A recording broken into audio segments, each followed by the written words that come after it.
தேசிய உறவுகள் அனைவருக்கும் வணக்கம். இளைஞர்களை தன்வசப்படுத்திய சீமான் புதிதாக கையாளும் யுக்தி எனும் தலைப்பில் தான் இந்த காணொலியை நம்ம காண இருக்கோம்.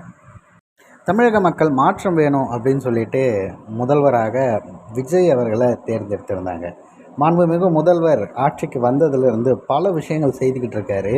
ஆனால் எதற்கும் வாய் திறந்து பேச மாட்டார். குறிப்பாக நடக்கக்கூடிய பல பிரச்சனைகள் கண்மூடித்தனமாக நாம் ஒரு 6 மாத காலம் எல்லாம் பொறுத்து இருக்கணும்னு சொல்லுவாங்கள்ல, அந்த வகையில் திமுக ஆட்சி காலத்தில் தொடக்கத்தில் நம்ம பார்த்த அத்தனை கொடூரங்களையும் ரொம்ப இலகுவாக இந்த ஆட்சியில் நடந்துகிட்ருக்கு.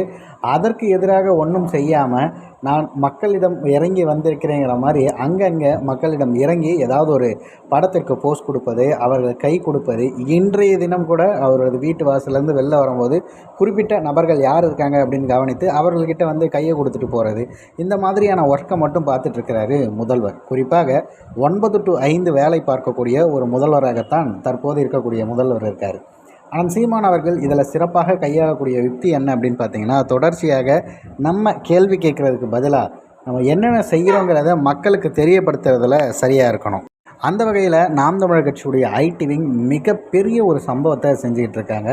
தொடர்ச்சியாக அண்ணன் சீமான் அவர்கள் வெளிவருவதில்லை என்றாலும் அவர் தமிழக மக்களுக்கான அனைத்து பிரச்சனைகளுக்கும் ஏற்கனவே குரல் கொடுத்து தெளிவுபடுத்தியிருக்கார். அதனால் இப்போ எந்த பிரச்சனை நீங்கள் சொன்னீங்கனாலும் ஏற்கனவே அண்ணன் சீமான் அவர்கள் 2016 பேசின அத்தனை காணொலிகளும் கொட்டி கிடக்கின்றன. அதையே நம்ம எடுத்து பதிவிடலாம். அது மட்டும் இல்லாமல் முழுக்க நாம் என்னென்ன வேலை செய்கிறோம் அப்படிங்கிறத ஐடி விங்கில் அதிகப்படியாக அவங்க பதிவு செய்ய ஆரம்பிக்கிறாங்க. இதனால் நிறைய பேர் ஃபாலோ பண்ண ஆரம்பித்து அவர்கள் என்னென்ன செய்கிறார்கள் அப்படிங்கிறதையும் அவங்க தெரிஞ்சுக்கிறாங்க. அந்த வகையில் சமீபத்தில் பார்த்திங்கன்னா வெள்ளை அறிக்கைங்கிற பேரில் தமிழ்நாடுடைய சூழல் என்ன அப்படிங்கிறத வெளியிட்டிருந்தாங்க அமைச்சர் மரிய வில்சன் அவர்கள்.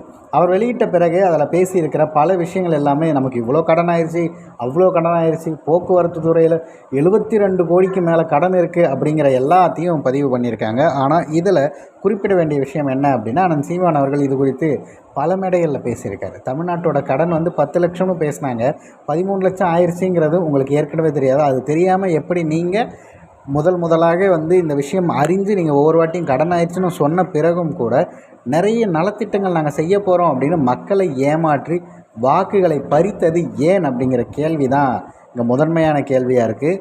போக்குவரத்து கடன் மட்டும் கிடையாதுங்க, மற்ற அனைத்து கடனுமே நம்ம சொல்கிறோம். ஈபியில் ஏற்பட்டிருக்க கடனில் இருந்து அனைத்து கடனுக்கும் என்ன செய்யணுங்கிறத நாம் தமிழர் கட்சி ஏற்கனவே தெளிவுபட சொல்லியிருக்கு. அதை எப்படி கையாளுங்கிறத பதிவு பண்ணியிருக்காங்க. அதனால் இந்த முறை இளைஞர்களை கவரும் வண்ணம் அதிகம் பேசாமல் செயல்களை மக்களிடம் கொண்டு போய் சேர்ப்பதில் மட்டும் ரொம்ப குறியாக செயல்பட்டுட்டு வராங்க நாம் தமிழர் கட்சி.